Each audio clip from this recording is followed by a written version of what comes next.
My video's on this side. Prof, I can see you clearly and I can hear you clearly as well. I can see and hear you clearly. Yes. Okay, should I go on? Proceed. Yes, thank you. Okay, so thanks again. I think this is such an important event, and I appreciate the invitation. At the outset, I want to start by saying that, let me just share my screen.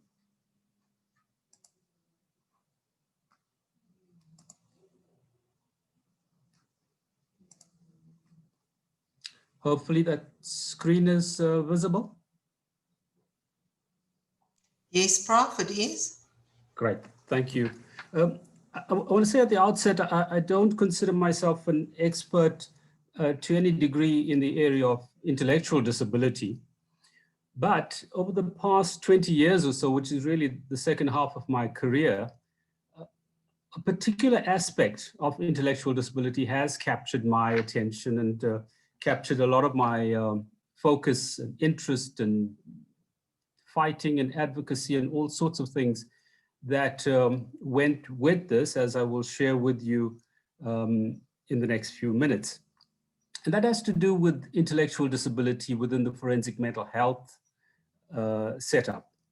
And largely this relates to intellectual disability in the context of rape survivors, sexual violence survivors. So really looking at the one end of the forensic mental health system, and that is the complainants in criminal cases.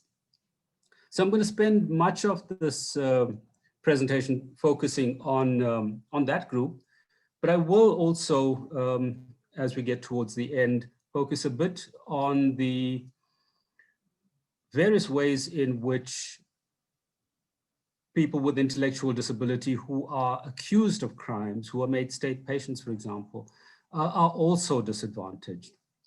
And so largely what I want to look at are a range of epistemic injustices, social injustices, structural inequality and structural violence as they affect intellectual disability in the forensic mental health setup. So as I mentioned, this is really what I want to look at. Firstly, the competency requirements for rape survivors. And I think in this respect, we have serious issues that we've tried, a number of us have tried, and certainly we've done a lot of work in this area from KZN, trying to challenge some of these requirements, legal requirements, court requirements, that are perhaps overly demanding on rape survivors with intellectual disability when they get to court. And it's unfair. So that's the main thrust of what I want to focus on. The accused persons and issues of criminal responsibility in the case of intellectual disability also comes into play, and I will look at that a bit. Broadly, there's several areas of concern that I think us in mental health have to take cognizance of and be far more socially responsive than our profession has been historically. The mental health profession, psychology certainly, has largely been unresponsive in the early years, especially the years leading, the years up to around the 80s. And we need to change that. We've tried to a certain extent to change that from the inception of democracy and slightly before that, but we've got a long, long way to go. And this is one area where we can do that. In particular, I think we need to ensure that we're vigilant of what is going around us in all areas of mental health, and in this case, specifically that of intellectual disability.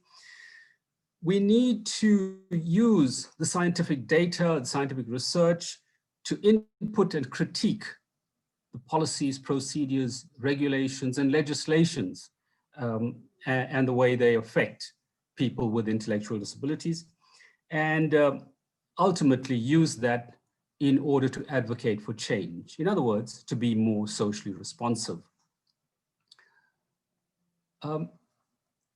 before going on, I want to just talk a little bit about this term epistemic injustice, which is, I think, a term that encapsulates very well the problem that we see when intellectually disabled or people with intellectual disability who have been sexually violated, who've been raped, have to go to court. This is the problem. This is a term that was coined about 12 or 13 years ago by Miranda Fricker, who was a philosopher in Britain. And epistemic injustice really, or very simply, refers to the problem that occurs when there's a tendency by the social systems to not believe, not give sufficient credibility to people, to not believe what they're saying, based essentially on very arbitrary variables like demographics, appearance, identity. Now, at a broader level, we all in this country, especially those of us who grew up in this country and remember well the 70s and 80s and earlier, we're well aware of how those kinds of discrediting on the grounds of, for example, demographics has affected people. So broadly, this really refers to issues of prejudice. And rape survivors with intellectual disability are seriously prejudiced within the criminal justice system. Now, just very quickly, issues of sexual violence against people with intellectual disabilities are common. They're far more common than against people without intellectual disability. Now, again, we as a country are unfortunately, well versed with the problem of rape and sexual violence as it affects women and children and men to some extent across the board. But when it comes to people with intellectual disability, the figures are even higher. In fact, some of the international data shows this around at least 60% higher in people with intellectual disabilities. And of course, these are interlinked with the burdens of poverty, educational disadvantages, social exclusion, and stigmatization. And because of all of these factors, and because of historical factors, people with intellectual disability are marginalized in a very big way. And this marginalization actually puts them in greater harm, puts them in harm's way more than others. Now, one of the essential issues that make people with intellectual disability more vulnerable to abuse is a range of skewed beliefs by perpetrators. The beliefs that they won't be able to report what has happened, that they won't be believed, that they are not going to be able to testify. And these are serious beliefs. The unfortunate thing is, and this is what troubles me, is that our court processes unfortunately reinforce this idea. Now, what happens when a witness, a complainant, a person who has intellectual disability and has been raped, sexually violated in some ways, goes to court? Are they taken seriously? Well, we would like to hope they would. Unfortunately, I've seen this in too many cases in court where it's not necessarily the case. They're not sufficiently accommodated. And this term accommodation is a broad term that applies to the extent to which courts, the criminal justice system,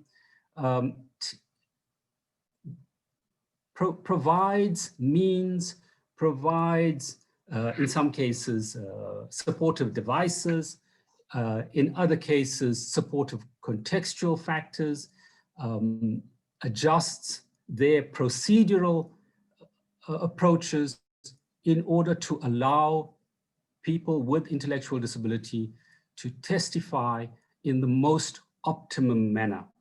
This is a problem in our country. There's a problem in a few other countries, but at the same time, I can tell you that having researched this and chatted to people in various parts of the world, and a number of countries around the world have got this right.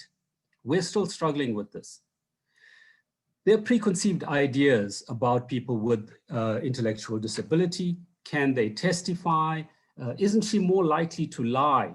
Is a common question I get asked in court. It's often put by the defense. Well, you as the expert witness has testified that she has an intellectual disability. Then doesn't that mean she's more likely to lie? Of course, I like that question because I have the perfect answers for it, and I'll get to that a little later. The truth is, the opposite is true, totally the opposite. So what happens is they actually treat it differently. There is the issue of structural inequality, and this is a problem. This is a problem that we have to address. This is a problem that we need greater advocacy on. I'll share in a minute or two some of the things that we've done from our side to try and advocate in that respect, but we have a long way to go. So the question is, what about equal treatment before the law? Now, very quickly and very simply, when a rape survivor with intellectual disability goes to court, there are broadly 4 areas of expert evidence that is called for from us as mental health specialists. One is the questions about their competency to testify, about the application to appoint an intermediary, about capacity to consent, and about the minimum sentencing legislation. And the last 2 I'm not going to go through here.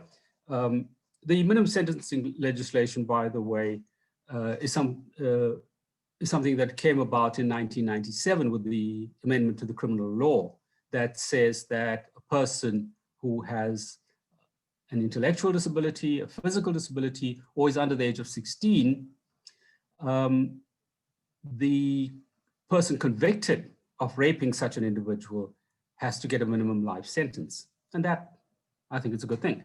So obviously we've got to answer that question. Capacity to consent has a number of requirements that have to be satisfied in terms of the Sexual Offences Amendment in the 2007 legislation in our country. So I'm going to deal with the first 2. We look at competency to testify, and this has been the most troubling issue. Now, we have to start by asking, why does a witness have to be psychologically examined? This is a person who has allegedly been raped, being sexually violated. She's laid a charge, or he's laid a charge. And why subject that person to a psychological examination before the trial can start? It just seems counterintuitive. Is it a violation of rights? Well, some legal scholars may argue not. I believe it is, but that just could be my lay opinion. It is, in fact, a humiliating experience. It is wrong. Because if you look at the court situation when the trial starts, the accused is sitting there smug. Unless there has been a specific query about his mental status, and that's a small proportion of cases, unless that is the case, he hasn't been sent for any kind of evaluation, but the complainant has. So it immediately puts the complainant at a disadvantage. It immediately puts her credibility into question even before the trial has started. You can't tell me that that is a fair approach.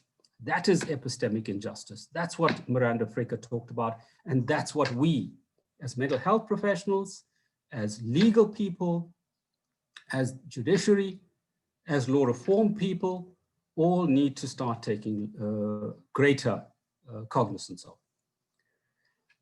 Now, let's examine quickly this issue of competency to testify in witnesses with intellectual disability. Why check if the witness can testify? Why not simply allow her or him to testify? And there's very good reason why I ask that question. Because if you, anyone on this webinar, or I, had to go into court to testify, we will be allowed to testify. We just have to get up on that stand, raise our right hand, swear to tell the truth or take the affirmation, whichever we prefer, and away we go. We're allowed to testify. The sexually violated witness with an intellectual disability is not allowed that right that you and I have. That witness has to go through a psychological examination with a whole lot of reports, a whole lot of questions asked, answered, and put to the court before and if she can be allowed to testify. But that's not the end of it. There's more. So it is prejudicial. Now, when we talk about competency to testify, there's a lot written about this around the world, and there are broadly two types of competency to testify. There's basic competency and there's the truth-lie competency. I tend to prepare my reports largely answering the basic competency question. And what is basic competency? Very simply, it's can she or he relate what happened? It's a simple thing. If you're standing at the traffic light and you saw two cars get into an accident and you are asked to testify about it, can you say what you saw? So you testify, you say, well, I saw the red car coming from this direction and I saw the blue car coming from another direction and they crashed into each other. You're saying what happened. That's basic competency. It's the capacity to observe, remember, and communicate. Tom Leon, who's a US-based expert in child witness research, he says the ability to perceive, remember, and communicate is arguably best obtained by letting the witness testify. The proof is in the pudding. I can't agree more. I've had a few pieces of communication with him about this issue. He doesn't unfortunately do research specifically on adults with intellectual disability. But what he was saying is, look, even though we know that adults with intellectual disability are quite different to children, but these types of principles we need to take cognizance of. Now in court, what happens is there's a greater focus on the truth-lie competency. And what is this all about? This has to do with taking the oath or the affirmation. And even if you haven't been to court, we've all seen this. Television programs are filled with these days. You get into court, you have to testify, you get asked to raise your right hand, swear to tell the truth, or if you don't like that, or if you don't have a religious persuasion, you can take the affirmation. In the case of the person with an intellectual disability, it goes further. The courts actually test them. They conduct a test on their understanding of truth and lies. They don't do that to you and I. Why not?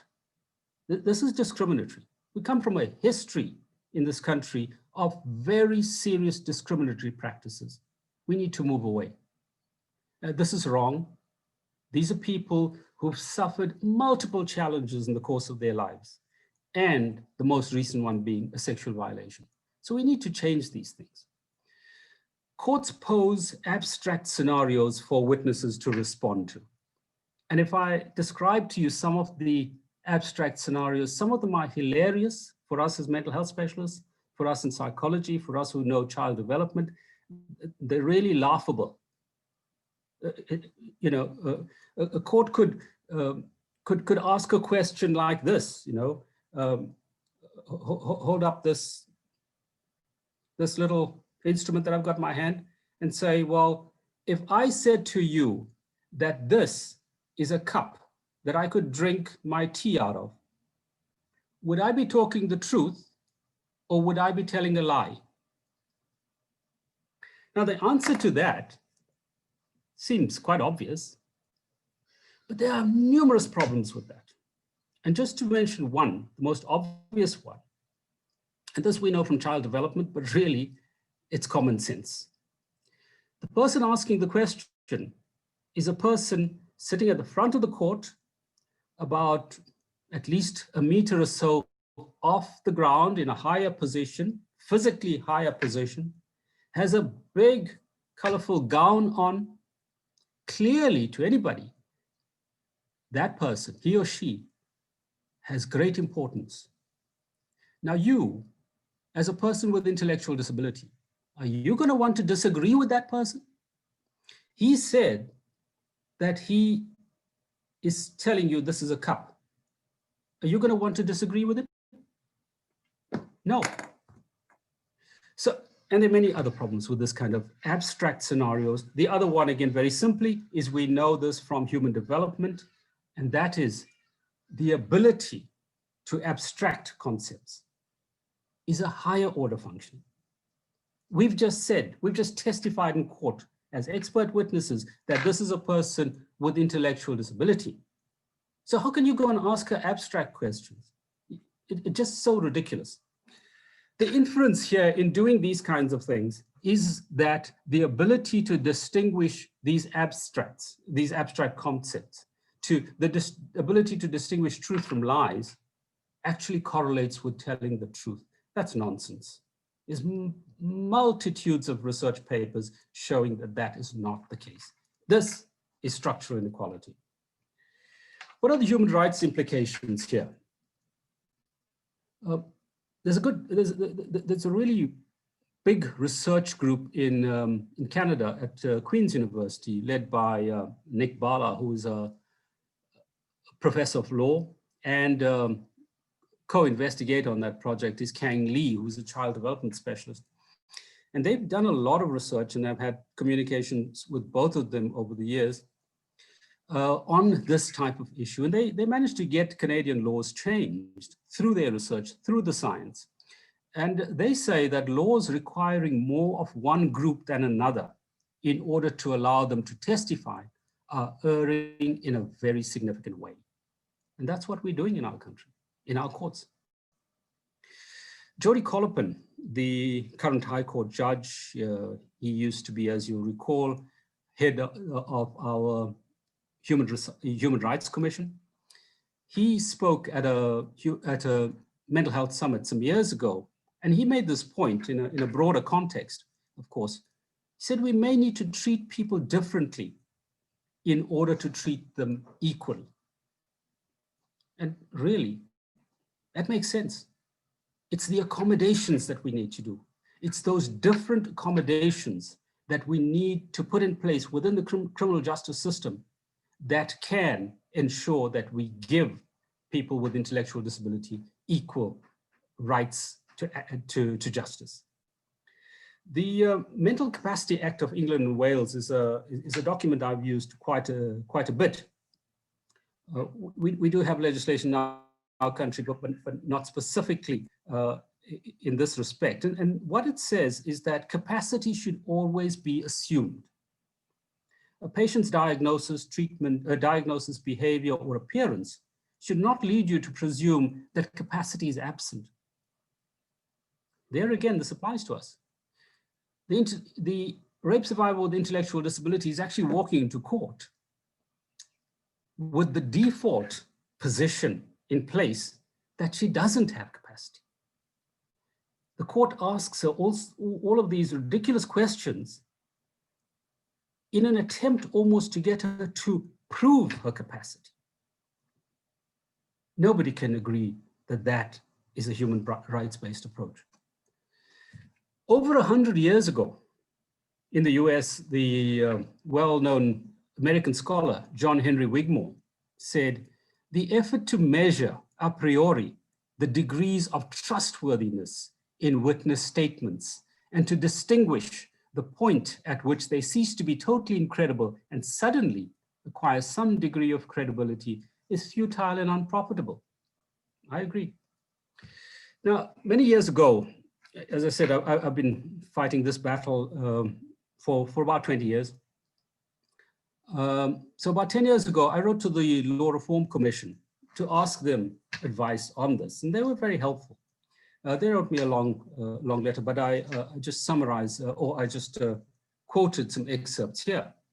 They said the South African Law Reform Commission shares your concern in respect of the heightened vulnerability of intellectually disabled sexual violence complainants and the fact that the threshold which a potential witness has to meet in order to be found competent to testify often acts as an exclusionary measure. There, the lawyers are saying it. They went on to say This problem may be addressed procedurally through inter alia, through training of court officials. And again, I agree. It just so happens about a year or two after that, I was asked to do a training workshop for magistrates in Gauteng. And I presented some of this and gave them some suggestions. It turned out that they were largely unaware of the effect that these measures, these procedural elements have on complainants in courtrooms, complainants who have intellectual disability. Now, if we look at our Criminal Procedure Act, it actually does state that any person who is found not to understand the nature and import of the oath or the affirmation may be admitted to give evidence in criminal proceedings without taking the oath or making the affirmation, provided that such person shall, in lieu of the oath or affirmation, be admonished by the presiding judge or judicial officer to speak the truth. Very simply, what that means is that the judge or magistrate should warn the complainant in advance of testimony that you must speak the truth. And that's fine. I think we all agree with that.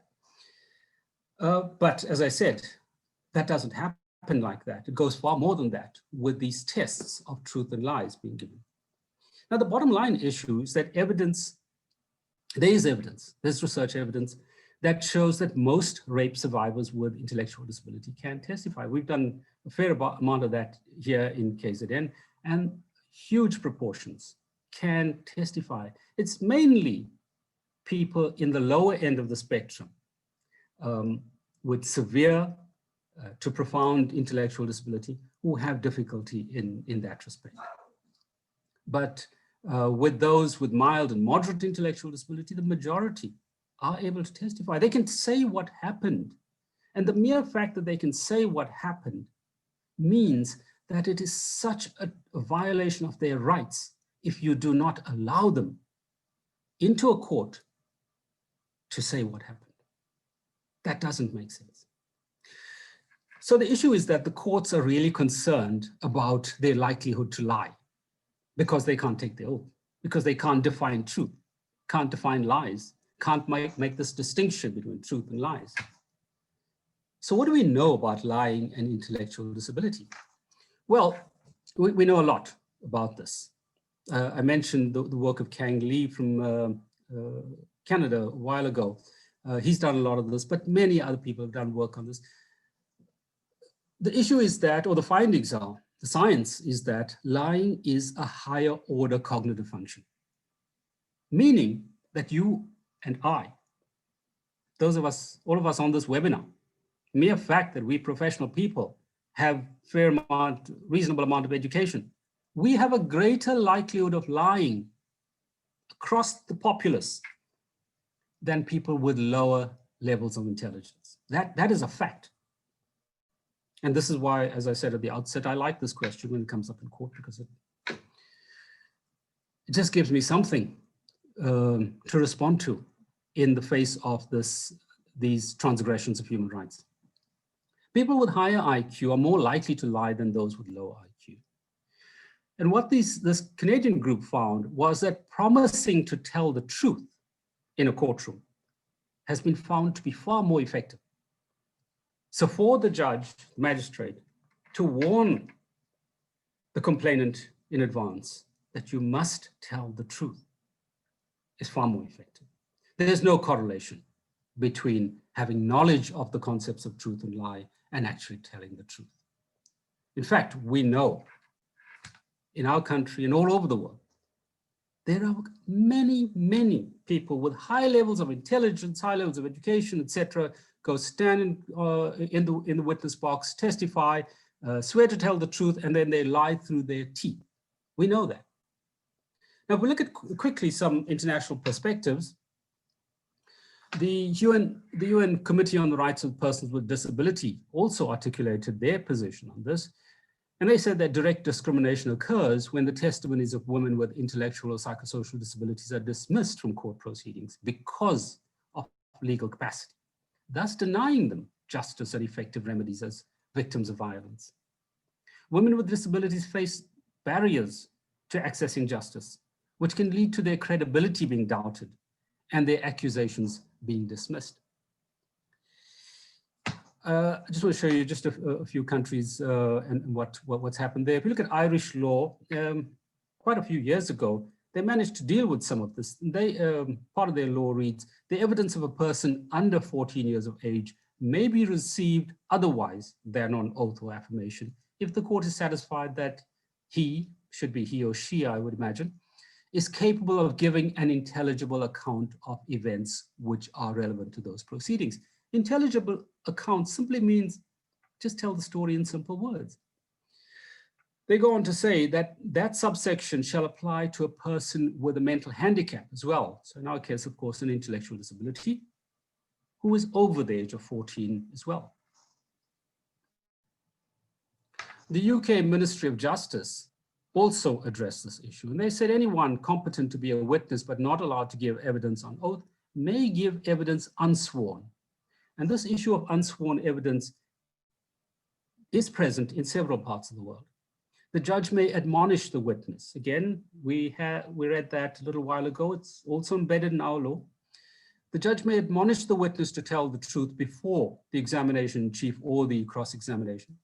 And they suggest, in the legislation, they suggest a simple wording for the judge or the magistrate to use. Tell us all you can remember about what happened. Do not make up anything or do not leave out anything. That is important. And something like that is fair instruction. So we've got this issue of the judge or magistrate admonishing the witness in our legislation, but doesn't happen in that way in our courtroom. The truth-lie test is still happening in our courts. Now here's a case in Canada that happened some years ago. A 26-year-old complainant functioning at a mental age of 3 to 6 years. And I'm going to deal with this issue of mental age. I was glad to see and hear earlier this morning, Professor Kaliski raised this issue of mental age, and I also have very serious concerns about it. But anyway, on this issue, the Canadian issue, this 26-year-old complainant was functioning at a mental age of 3 to 6 years. The judge declared her not competent to testify because she did not know the difference between truth and lie. The accused was acquitted. Prosecution took that case up to the appeal court, and the appeal court upheld the trial judge's verdict. That case was further taken up to the Supreme Court of Canada with good effect. The court held that adults with mental disabilities have a practical understanding of the difference between truth and a lie, and know they should tell the truth without being able to explain what telling the truth means in abstract terms. Really, this is what we need. Now, I want to move now to the second part of this issue relating to rape survivors with intellectual disability in court, and that is the application for an intermediary. Now, there's a section of our legislation that says that a court may appoint an intermediary if the witness is under the biological or mental age of 18 years. And this is where the mental age is prevalent in our country. As mental health specialists, and particular psychologists, because this mental age issue is historically, very historically, over 100 years ago, has been the domain of psychology and intelligence testing. It is a ridiculous concept. But, and universities, certainly the universities that I know of, don't teach this concept because, as I said, to me, it certainly makes no sense, and I'll point out the reasons in a minute. But it's embedded in our law. It requires that proof must be given that the complainant has a mental age below 18 years in order to have an intermediary appointed, and actually not or, and she would endure undue mental stress or suffering if he or she testifies at such proceedings. Now, of course, that second bit is a little bit superfluous because any one of us who's been to court knows that every time you go to court and testify, it doesn't matter who you are, it causes undue stress and suffering. So imagine how much more undue stress and suffering for somebody with an intellectual disability. So this issue of mental age, it's demeaning, it's humiliating. Can you imagine if you're the person with an intellectual disability sitting in the courtroom, as you normally would, listening to testimony about you by the expert witness and in the subsequent questioning by counsels, you're 35 years of age, and they're talking about you and referring to you having a mental age of 6 years. There's something not right there. In fact, there's everything not right there. Apart from that, it's easily misinterpreted. In fact, it's seriously misinterpreted by lay people and in the courtroom, because the impression that it conveys and the impression that is gained by people even in the courtroom is that this 35-year-old does everything like a 6-year-old, behaves in every way like a 6-year-old, or thinks in every way like a 6-year-old, and we know that that cannot be true because it ignores life experience. You see, that 35-year-old is very different to a 6-year-old because that 35-year-old has had 35 years of life experience, unlike your average 6-year-old. This mental age concept infantilizes adults with intellectual disability. It perpetuates a stereotype. It's a very lay stereotype, and it's perpetuating it. We need this aspect of our law to be changed. It oversimplifies a very complex set of developmental abilities. And this is important to remember, especially in the considering the direction that bodies like the American Association for Intellectual and Developmental Disabilities are taking in recent years. Namely, that is focusing more on abilities, on strengths, than on disabilities and weaknesses. There's a nice quote that I came across online by a woman who's 28 years of age. And she says, difficulty doing specific tasks isn't the same thing as being an actual child. I'm not mentally 12. I am mentally 28. I just have an intellectual disability.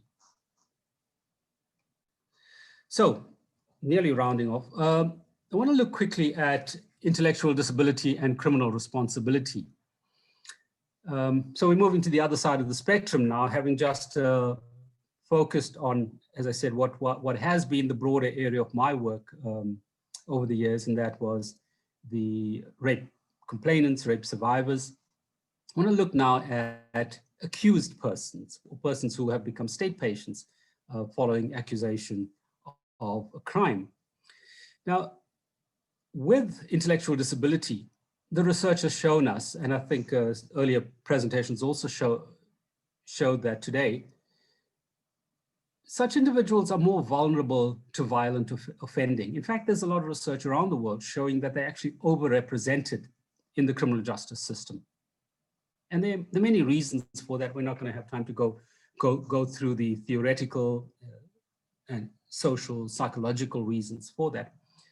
But we also find at a specific level, they're very frequently accused in sexual assault trials, very frequently declared state patients. All of us working in mental health facilities or forensic mental health facilities across this country and elsewhere in the world have large numbers of individuals who are declared state patients because of or in relation to sexual offenses. Now, rape crimes, and we know this again in our country, with this being one of the predominant crimes, they cannot be condoned just because the person has an intellectual disability. It cannot be condoned, and I don't think any one of us should or would want to do that. But as mental health specialists, I think we do need to take a broader understanding of these individuals' positions psychosocially, have a broader understanding of what they go through mentally, what they go through societally, what are the societal mechanisms, barriers, and obstacles that come into play that perhaps may be implicit or may be implicated rather in leading to this kind of current situation that we have. To what extent are societal constraints implicated? And there are several. One is, of course, that there's this stereotype that people with intellectual disability are asexual, that they don't have sexual needs, that there's no need for them to engage in sexual behavior. That kind of behavior is only reserved for those who are so-called normal. Another one of those seriously skewed beliefs in society. Now, as a result of these societal constraints, such individuals have insufficient cognitive learning opportunities. And we know that young people, even before they engage in sexual behavior, have a lot of peer learning at a cognitive level in terms of sexuality. People with intellectual disabilities don't have that kind of opportunities.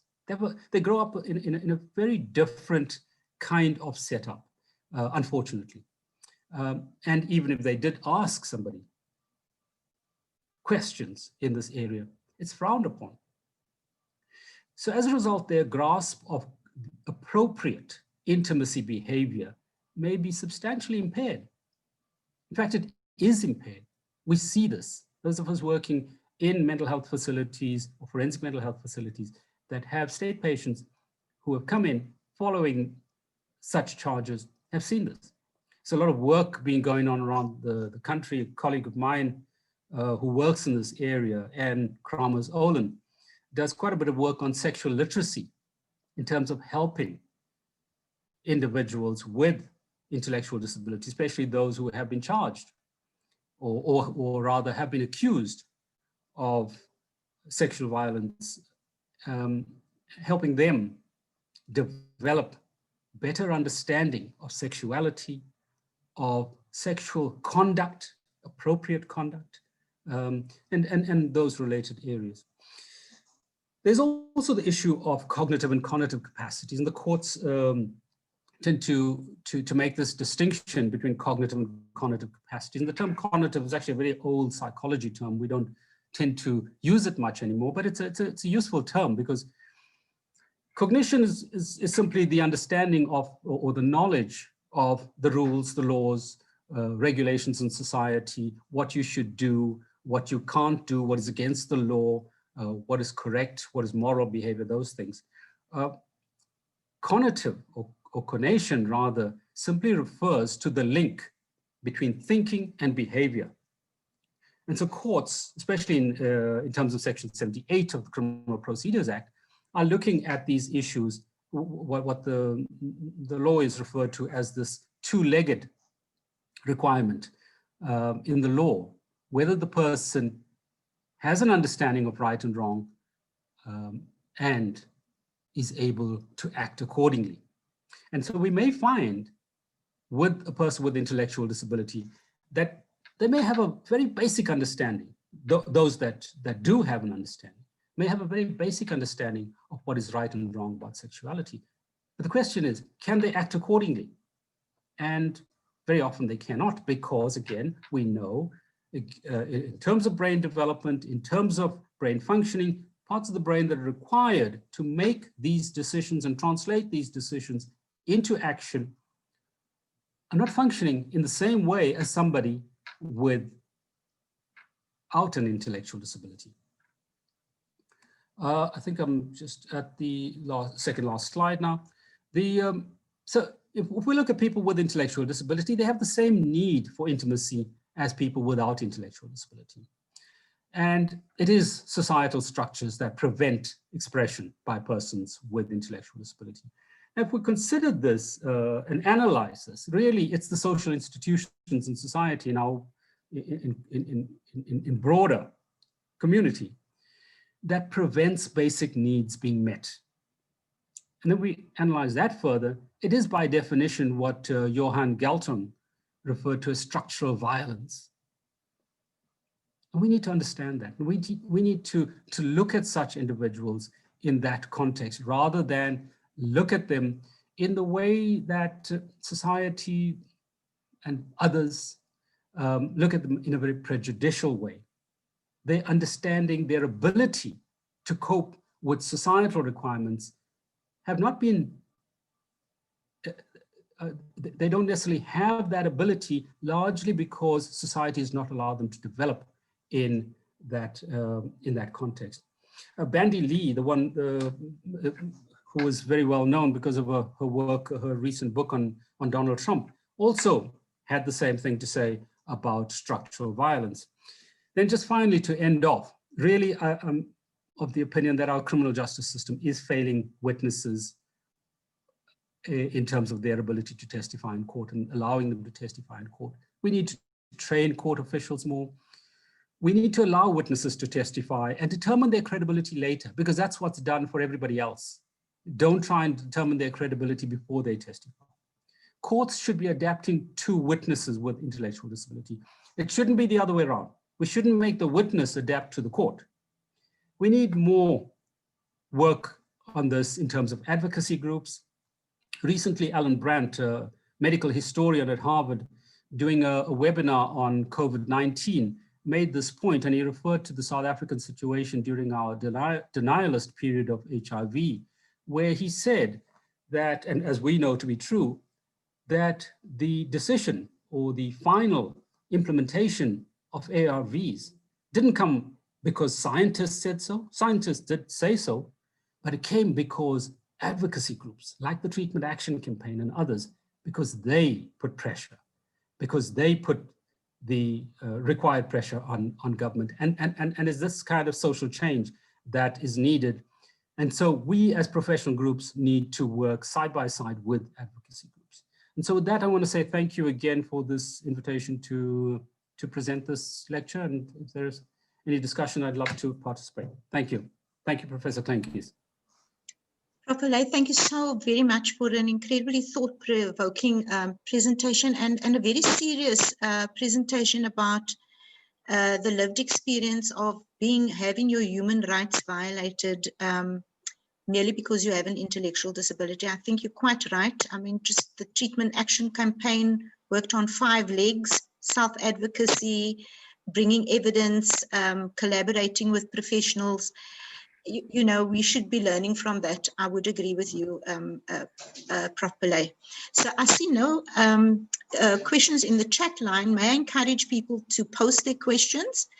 There is thanks for a brilliant presentation from several of the participants. While we are waiting for, I have 2 questions. The first relates to your quotation that sometimes we may need to treat people unequally to have them experience and be treated equally. Have you got any ideas to offer or thoughts about what the next steps would be around the leading edge of treating people unequally with ID so that they can, you know, have equal participation? Maybe just to start with that question. Sure, thanks, Sharon.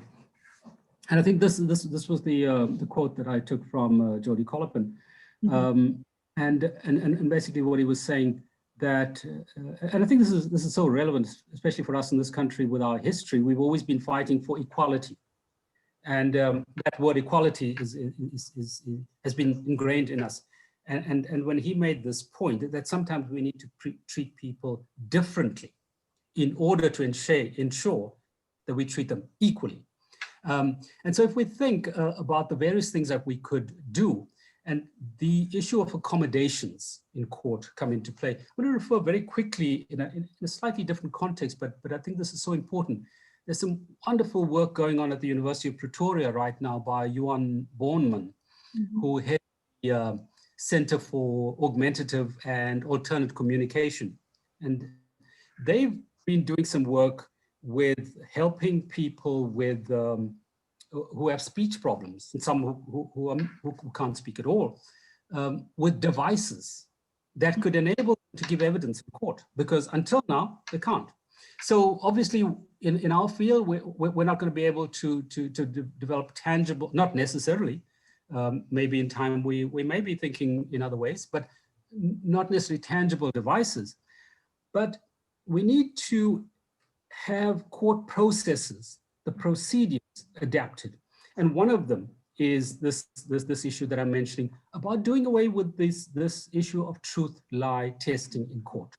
That just does not make sense. It does not make sense in terms of a rights-based perspective, because I don't get tested like that. The simple approach that's been advocated broadly, and I've shown some of the perspectives from elsewhere in the world, including the Canadian viewpoint, is simply allow the person to go to court and testify, because ultimately the magistrate or the judge is in charge. He or she, once the person starts testifying, is empowered, is the authority to stop, to question, to reflect on their credibility, etc. And that's how a normal court process would go. And that's another example of what I'm saying. Rather than put them through tests before they get to testify, because once you start to impose these restrictions before they testify, and this is what the Law Reform Commission in our country said as well, don't do this because you're making the threshold too high for them to testify. So I think there are things like this, and this is where, and I agree with you, this is where the advocacy groups and perhaps even more involvement from us with them, with various groups, I think I would certainly value, and I think a lot of good can come out of it. Thank you so much. We've got just 2 minutes and 2 questions.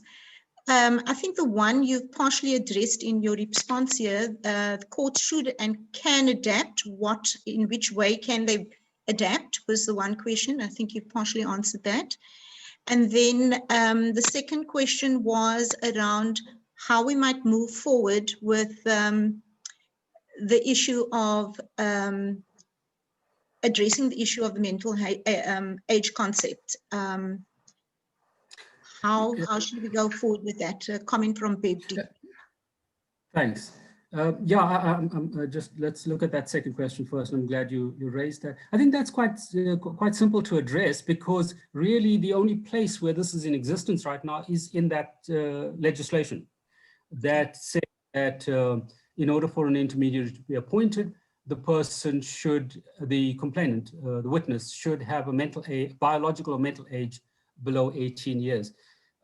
So we need to, and I think that can be done fairly simply. We have been involved with the Justice Department. In fact, Prof Pllay and I sit on one of those task teams with the Justice Department, and we need to start looking at this particular legislation where we can get them to start to see that. In some ways, I think we must, I'm not sure who informed them of this, because this is obviously a historical psychological concept. So somebody put this forward. Lawyers, I can't imagine on their own would have thought this was a good idea. Somebody put this forward, but we need to get together with the Justice and Constitutional Development Department and try and get that change. I can't imagine that could be a terribly difficult thing to do.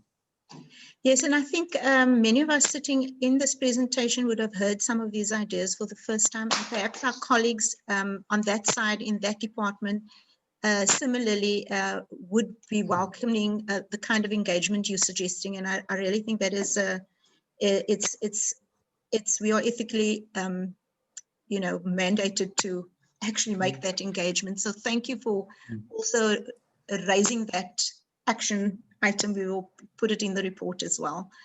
Prof, I think one last question. Maryam's given me permission to go over the time pictures. It seems to me that the overarching challenge is not the courts, but the need for the whole of South Africa to move from an assumption of competence to for all adults with ID at all levels of life. And then lastly, a comment from Charlotte, voting in the national elections, is this a future discussion? And I think really what has come through from this entire meeting is how incredibly the rights of people with intellectual disability has been impacted by our attitudes, whether it's elections, competence, right to speak up, involvement in, and maybe we should have had space for people with, not maybe, people for intellectual disability to be on this conversation. Hopefully we'll do that in the future. Any final comments from your side, Prof, before we end? Just to reiterate what you just said, and I think it is an issue of, yes, it's broader than just the issue of the courts, broader than just the issue of our legislation and changing those. It's a bigger issue that involves, I think, broader principles and civil liberties, which is the term that I think is generally used, where we need to have our system, our country, the world, really be able to recognize the input, the participation of people with intellectual disabilities. Thank you. A better phrase to end this meeting on, I cannot think of, participation of people with intellectual disability. Prof Pillay, thank you so much for a really important and thought-provoking discussion. I'll hand back to Maryam and Peter. Thank you so much, Prof.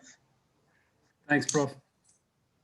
Thanks, Prof Pllay, and thanks so much, Sharon, as well. That concludes and brings us to the end of our conference today. I do want to share a slide, though, on just to make sure that I've thanked everybody. No conference, whether it's online or whether it is face-to-face, is complete without a word of thanks to significant people that have assisted us in organizing everything. I don't know why my slideshow seems to be frozen. But anyway, I will first and foremost like to thank all of the presenters for their thought-provoking presentations and for lending their voices to the people with intellectual disability who aren't here with us today to be able to speak up for themselves. So thank you to all of you. Thank you to all the attendees who have joined us today for your engagement, and particularly to your adherence to all the house rules. To Charlotte Moses from Alexandra Hospital, thank you very much for coordinating the artwork and the exceptional work that you do with our forensic patients whose artwork we displayed. To Ray Mbatsani from the Alta du Toit School Band, both the school and after school bands, for their musical pieces and again demonstrating a lot of their hidden talents.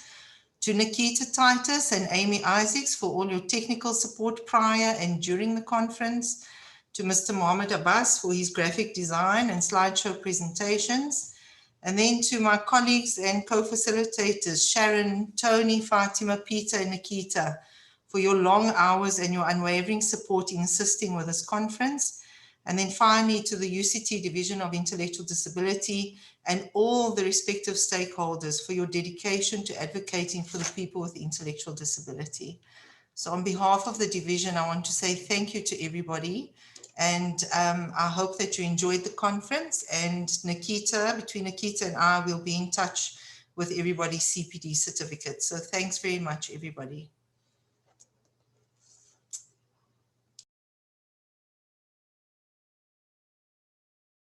Peter, did you want to say anything in closing? No, just to echo exactly what you said. I think that it really delivered on our expectations, and just to thank all the contributors and particularly those who took the trouble to attend. Thank you. Thanks, everybody. Thank you.